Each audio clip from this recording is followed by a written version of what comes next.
Red Dwarf in space. Over, we hear a terrifying ship-rumbling snore. Then, Shut up, shut up, shut up! interior sleeping quarters, morning. The snore stutters and continues. A deranged-looking Lister pulls out a flare gun, checks it's loaded, and holds it to his head. One of us has got to go. Close-up, Lister's mad eyes staring. Mix to model shot, Red Dwarf in space. Caption, 6 days earlier. Interior sleeping quarters, morning. Lister is asleep in the armchair. Emergency, emergency. Will all crew please proceed to General Assembly 4? This is a Class A emergency. Lister wakes and jumps out of the chair. He steps into a foil curry carton, slips, staggers up, and hops out of the room. Interior ship corridor, morning. Lister, half hopping, half running, as he tries to remove the curry carton from his foot without slowing down. Interior refectory, morning. Rimmer is standing at the head table. Lister enters, finally removes the curry carton and sits. Okay, let's get this show on the road. As you all know, we've had a cadmium-2 accident, and the leak has resulted in the death of many of our colleagues. As senior officer apparent, it falls to me to establish the exact extent of the casualties. Wide shot. The refectory is, of course, utterly empty, except for Rimmer and Lister. What are you doing, Rimmer? Please, there will be ample time for questions after roll call. If everybody starts butting in every 5 seconds, we'll never get anywhere. We have to do this by the book. Bear with me. He looks down at the clipboard and reads. Ackenbach. He looks up expectantly. Lister looks around, utterly baffled. Rimmer shakes his head sadly. Allender? He looks up again. Yes, he is going to go through the entire crew. They're all dead, Rimmer. Everybody's dead except me. Shh! Quiet at the back there. Appleford? Present. Look, Lister. Accident or no accident, this ship carries on as always. And yes, it may well emerge that you are indeed the only survivor, but we do things by the book. And the book says we hold a roll call. Then the book says we organise a search party. Then the book says we inform the relatives. What book is this, Rimmer? The whacked-out people's book of crazy things to do? If you don't have order, if you don't have rules and discipline, if you don't have structure and regulations, what are you left with? Fun? He walks out. Hold it right there, Sonny. Right there. Right. Lister has gone. Rimmer shakes his head. There's always one. Interior ship corridor, morning. Cat, ambling along, looking immaculate. Oh, man, oh, this is mine. From here to here, that's mine. This is mine. And this, all this is mine, except for that. He hops over a section of floor. Don't want that bit, but this, now this is mine. Hey, this has been a good day. I've eaten 6 times, I've slept 5 times, I beat up a ball of wool, and I made a lot of things mine. Tomorrow, I'm gonna see if I can't have sex with something. Rimmer rounds the corner, muttering darkly to himself. Uh-oh, better make myself look big. He draws up his shoulders and stands on tiptoe. Not big enough. More teeth. Yeah! Rimmer adopts his pathetic fake karate stance. Ha! You are obstructing a senior JMC officer in pursuit of his vital duty, Buster. I'm giving you 5 to move. 1, 2, 3, 4, 5, 6, 7. Seriously, this is not an idle threat. 8, 9. Wait, was that an awooga siren, Holly? No, Arnold. I think you'll find that was definitely a Class A emergency awooga siren. You survived this encounter, you feline freak. You won't be so lucky next time. Fearsome! I was fearsome! Now, sex. Interior drive room, morning. Holly, can you link into ShipLib 5 and give me a full-screen punch-up of CAR MMLT 475? Okay, Dave. Lister sits, feet up on console, removes his sock and rings it into the curry carton as Rimmer enters. On the screen, complex planetary diagrams are replaced by the madly juvenile opening titles of a Muggs Murphy cartoon. Off! On! Off! On! Off! On! Off, off, off! Destroy! Erase! Eliminate! The cartoon flares up and melts. The screen goes dead. Nice one, Rimmer. Put yourself in my situation. I am dead. I am a hologram. I'm a computer-generated ghost. Just imagine what that feels like. Lister thinks. He softens. Okay. Yeah. It must feel awful. Awful? Awful is when your mother loses 3 toes in a combine harvester accident. Awful is when you're fumbling with your date in the back of your car and you discover she's got testicles. I'm talking about death, Lister. My death, which is the worst kind. Rimmer, what do you want me to say? It happens. Suck it up. Suck it up! I didn't fall off my bicycle and graze my knee, Lister. I died in a very horrible nuclear explosion. You can't put a little pink band-aid on that and kiss it better, matey pie. You don't know. Nobody knows. People who say they're not afraid of death, they're never the ones who've actually done it. Look, Rimmer, it's a big ship, 5 miles long and 3 miles wide. Drop in Christmas Day. You'll be very welcome for 3 minutes. You don't understand, do you? You don't get it. You need me. Need you. Holly has the facility to produce just 1 hologram. Of the entire crew of 169 men and women, the one person he chose to bring back, he, in his super-intelligent IQ of 6,000 wisdom, was me. What's the ruling again, Holly? You genius? The person selected to return as a hologram shall be the most vital to the continued well-being of the ship, the mission, and the surviving crew. And just to remind us all once again who in your magnificent, unquestionable supermind is most vital? You, Arnold. Yes, me. Rimmer does a little jig. Me! Me! Not any of those good-looking, twinkle-toothed, overprivileged, academy-educated geeks who know precisely which knife and fork to eat a stinking artichoke with their gentleman's club smugness and their Masonic handshaking arrogance, with their upper-class inbred golly-gosh self-satisfied docility. Me! Me, who didn't have exam technique. Me, whose parents had to scrimp and save for everything, which is why I was 19 before I got my first super spy look-round-corners telescope. Me, who couldn't ooze effortless charm out of my hoity-toity backside. Me! Arnold, 2 pips, and that's as far as you're gonna go, mate Rimmer. That's who Holly chose. Me! Me!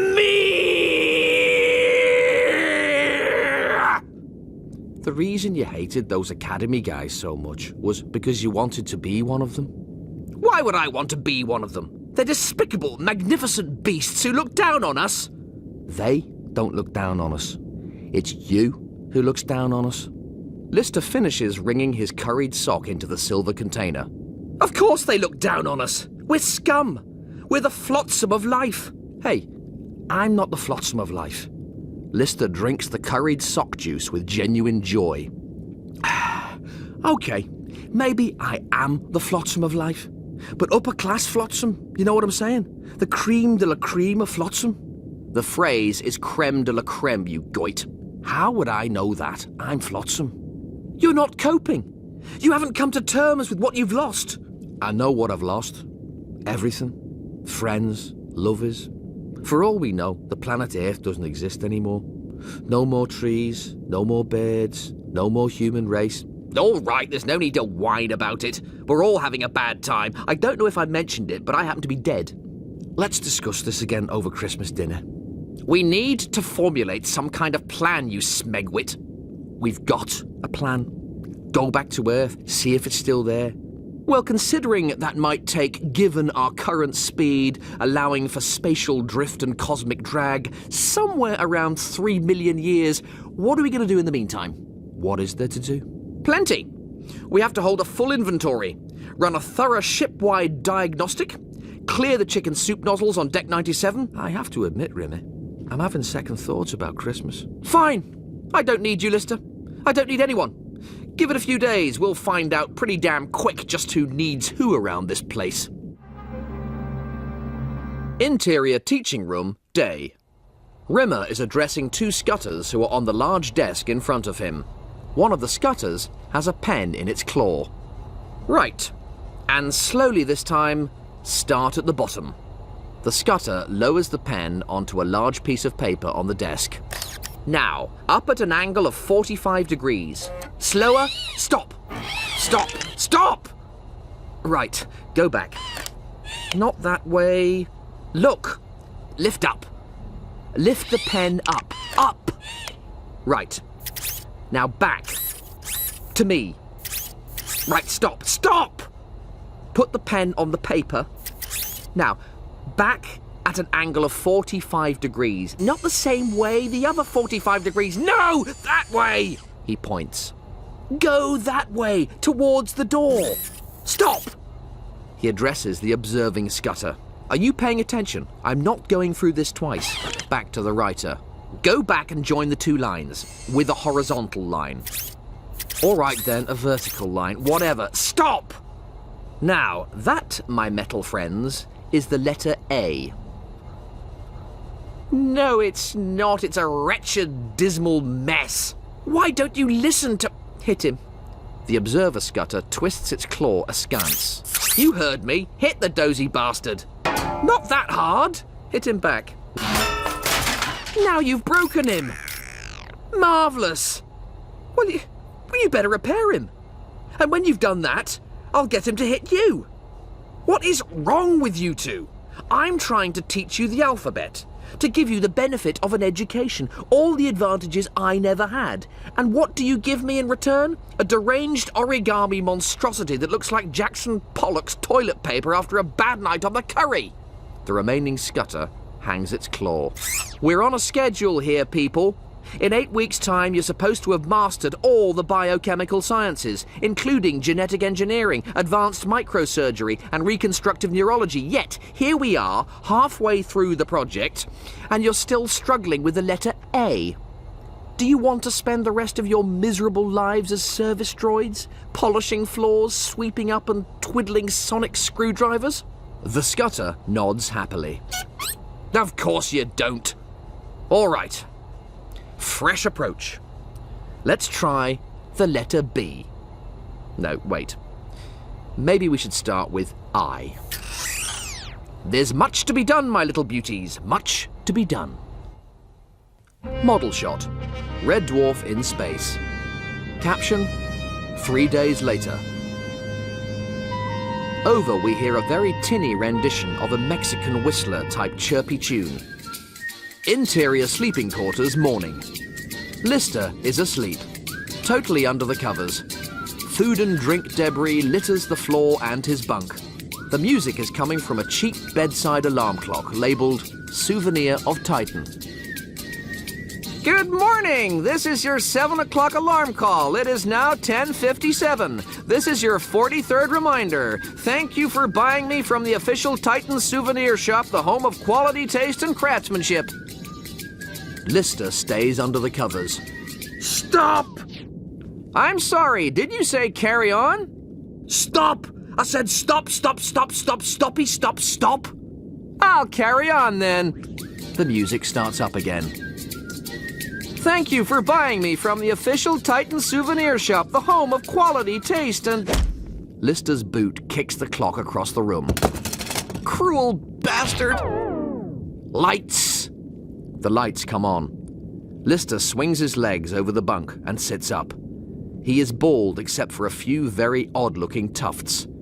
He jumps down and crosses to the sink. Water?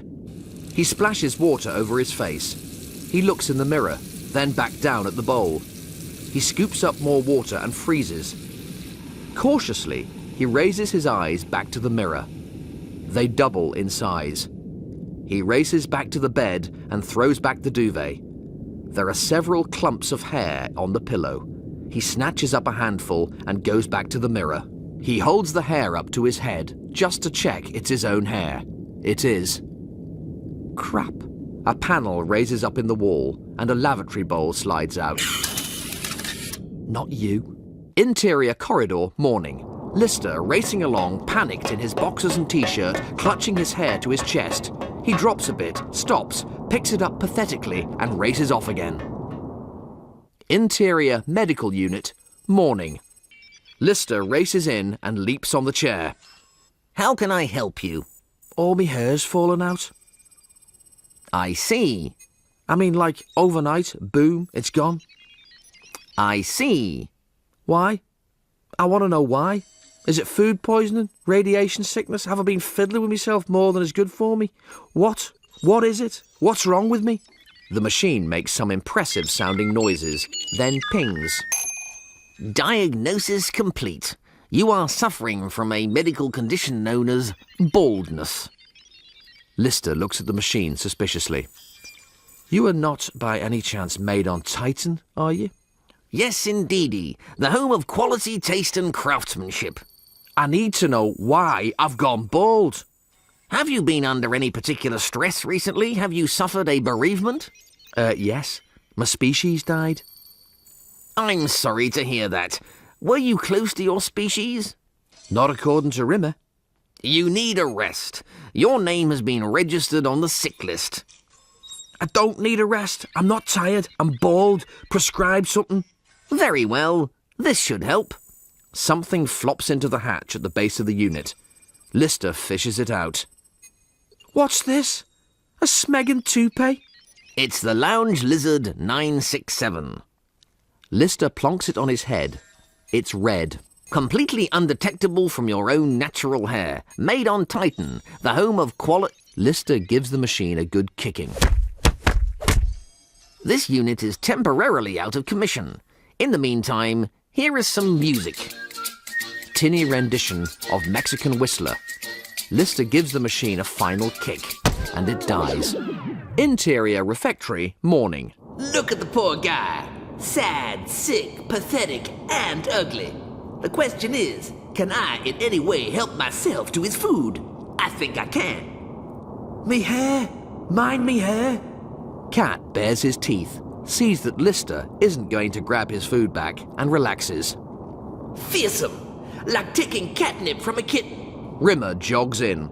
I've gone bald, Rimmer. Morning. Look. Bald as a cue ball. Did you hear me, Rimmer? Rimmer stops at Lister's table. How remarkable. A talking testicle. Overnight, it just fell out. I'm sorry, Listy. Do you need me for something? Eh? I thought you needed me for something. I was just saying, me hair. Lister tries to make his hair pile look presentable. Well, glad to see you're coping. Carry on coping, Lister. And if you don't need me for anything, I'll be on my way. I don't need you, Rimmer. No, you don't need me. And you certainly don't need a hairdresser. That's two things you don't need anymore. Rimmer smiles winningly and exits like Captain Bligh in a good mood. The cat bares his teeth after him, and so does Lister. Rimmer must be right. I am in shock. What a scary thought. Rimmer, right? Hang on. He holds a strand up to the light, then plucks one of the few hairs still attached to his head and compares them. This hasn't got the root on. None of this has. Holly, what is this stuff? 29% methylene, 15% polymethylpropylene. In English? It's an artificial compound, Dave, most commonly used to simulate human hair. So, this is not my hair. But who would put it on my... Rimmer? But why? Why? Model shot. Red Dwarf in space. Interior ship corridor, night. A scutter makes its way furtively down the hall. It reaches Lister's sleeping quarters. The scutter listens and is rewarded by a Listerian snore. It slips inside. Interior sleeping quarters, night. The scutter sneaks in. Shot. Lister, apparently asleep. He opens one eye briefly, then closes it again and pretends to snore. The scutter's claw comes into shot and hovers menacingly over Lister's face. Lister opens his eyes. Panic registers. The scutter's claw comes down and rips off a clump of Lister's eyebrow. Ah! The scutter races off. Me eyebrow! You stole me eyebrow! Interior, ship corridor, night. The scutter racing along, clutching its ill-gotten gains. Lister in hot pursuit. Come here, you little smegger! Interior teaching room, night. Rimmer is pacing up and down. The door opens. Rimmer turns expectantly.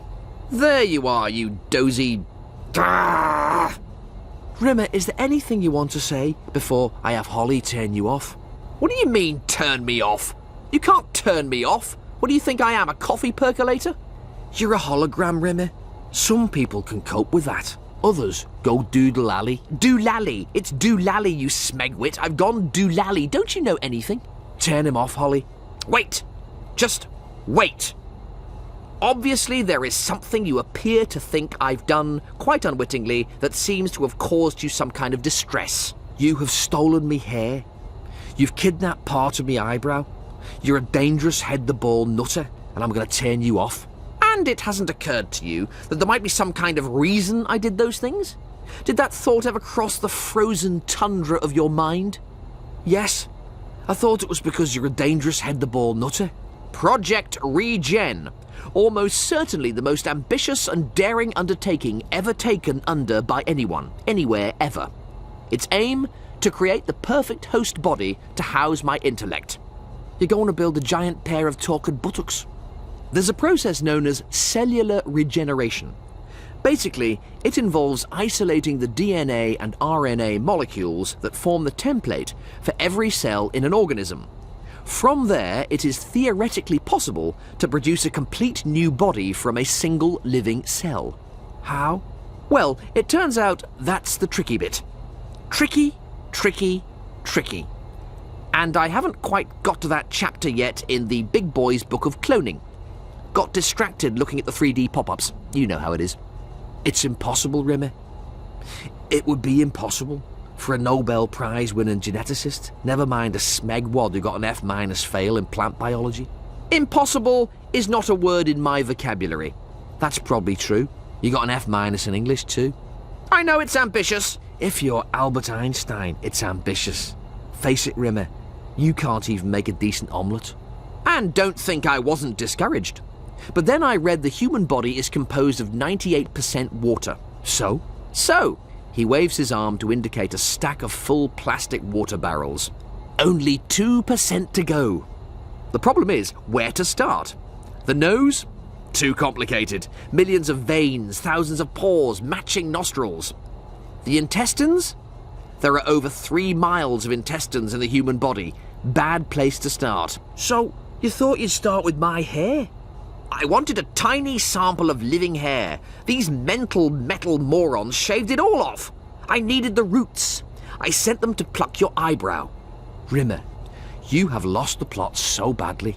Did you ever think why, out of all of humanity, the 2 of us have been chosen to survive? Yeah, luck. And in my case, very bad luck. It can't be luck, because then nothing has any meaning.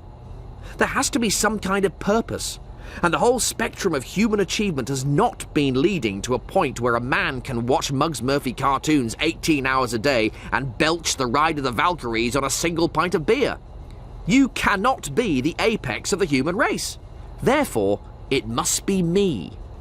I must be the point of evolution.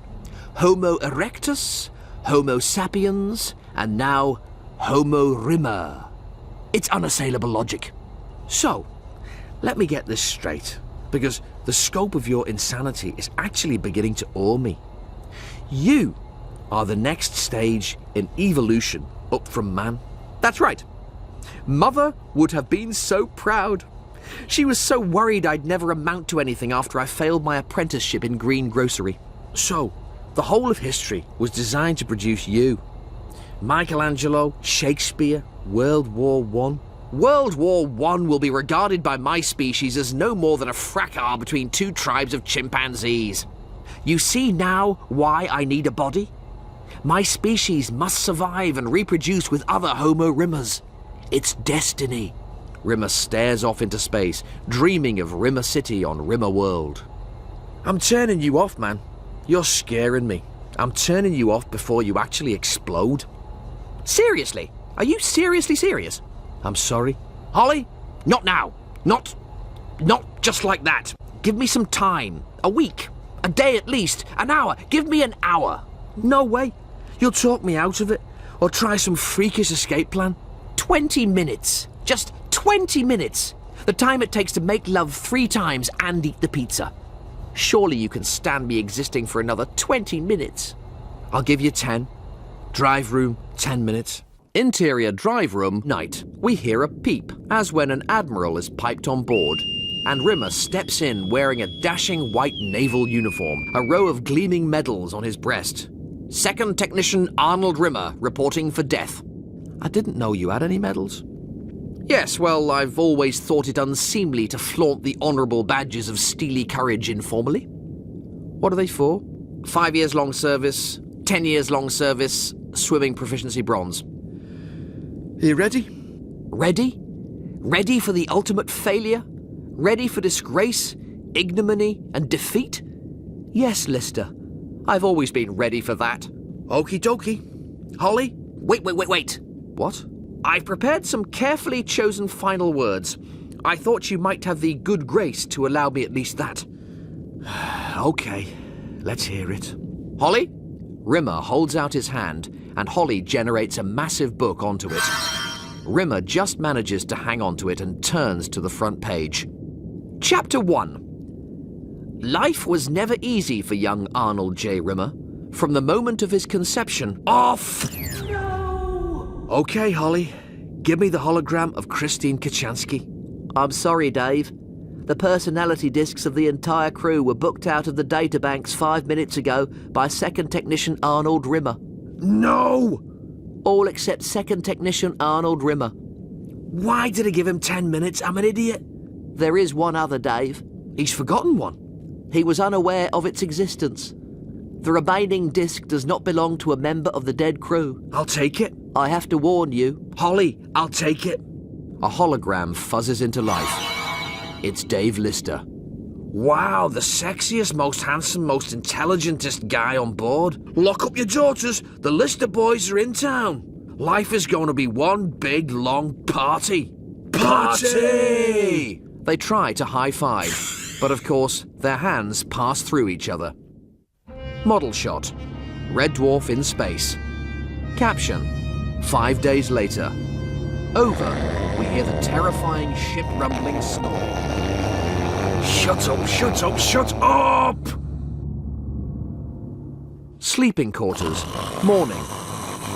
As in the opening scene, Lister is standing mad-eyed by the bunks with the flare gun to his head. One of us has got to go. Shut up! What? What's up? What?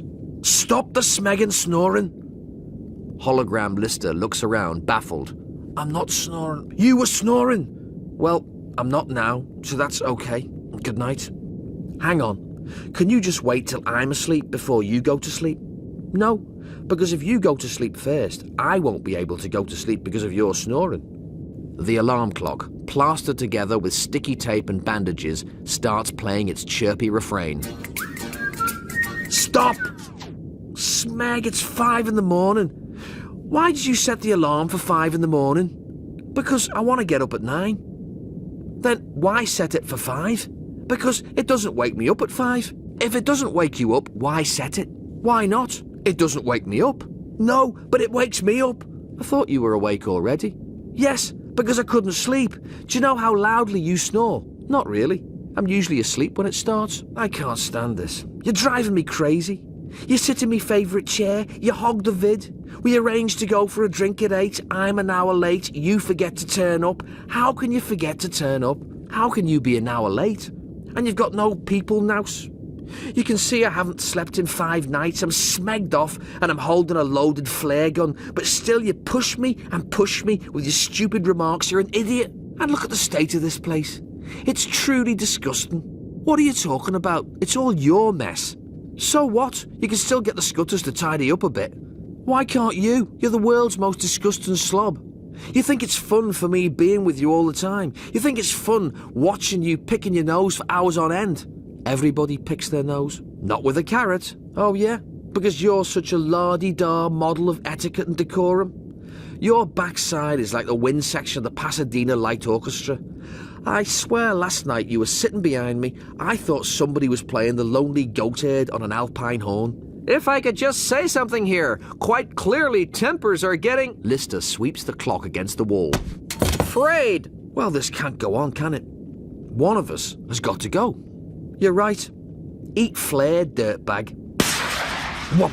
The bunk bursts into flames. You have really lost the plot, haven't you, man? Fire! I mean, you could have killed me then, if I'd been alive in the first place. Lister scrambles through the food cartons and bottles, desperately looking for the fire extinguisher. Fire! Fire! Rimmer was right. You need help, pal. Where's the smeg extinguisher? Where is it? There's no fire extinguisher. Where the smeg is it? Try the fire drill on the wall. Maybe it says. What? On the wall. Try the fire drill on the wall. They both rush over and read. Just to annoy Rimmer, I, Dave Lister, have replaced these emergency instructions with a list of 15 reasons why Rimmer is annoying. Genius. Seemed funny at the time. Where's the smeg extinguisher? Rimmer's probably got one of the scutters to tidy it away. Rimmer, I need Rimmer. Did I really say that? Wash my mouth out with soap and water. The fire's getting worse. Look at that. You're gonna get cooked. Holly, switch hollow discs. I need Rimmer back. Fire! Fire! Where's the fire extinguisher? Fire! There's a fire! Lister, there's a fire! Where's the fire extinguisher? No time for that now, Listy. There's a fire! Fire! That's why I need a fire extinguisher, you smegger. Fire extinguisher! Fire extinguisher! That's F. F is... over there, in the fridge. In the fridge? What's it doing there? I started to alphabetize all the items in our quarters for simplicity's sake. So, starting from here, everything is in alphabetical order.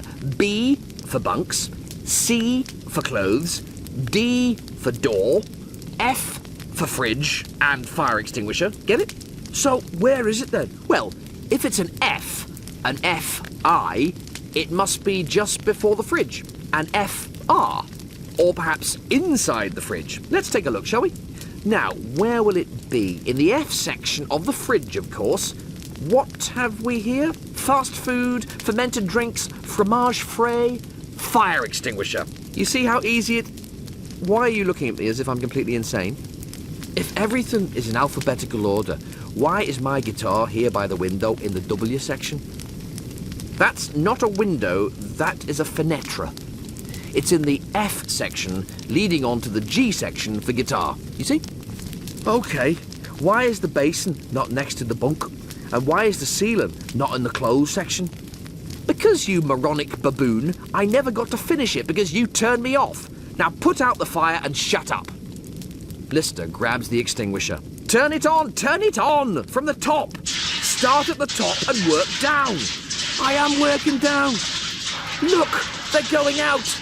The flames are going out! What a team, Listy! You, the brute force knucklehead of the operation, whereas I provide the wit and the brains.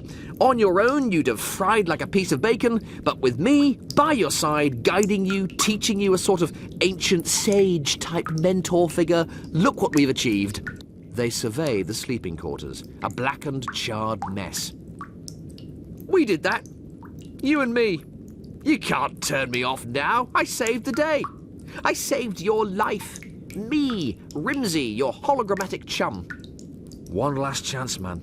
You're on trial. Model shot. Red Dwarf in space. Caption, the following morning. Interior sleeping quarters, morning. Emergency. Emergency. Will all crew please proceed to General Assembly 4? This is a Class A emergency. Lister wakes and scampers out of the room, but not before he has stood in a pizza, which he drags along with him. Interior ship corridor, morning. Lister running, still dragging the pizza. Interior refectory, morning. Okay, let's get this show on the road. As you all know, we had a fire yesterday in the living quarters, and as senior officer apparent, it falls to me to establish the exact cause of said fire and to conduct an impartial witch hunt into finding someone who could be blamed and punished. But let's not get ahead of ourselves to the fun sentencing part. First, we need to discover who was present at the actual time of said fire. Ackenbach, Rimmer crosses Ackenbach off his list of culprits. Allender, Appleford. Lister closes his eyes in frustration and begins to headbutt the table.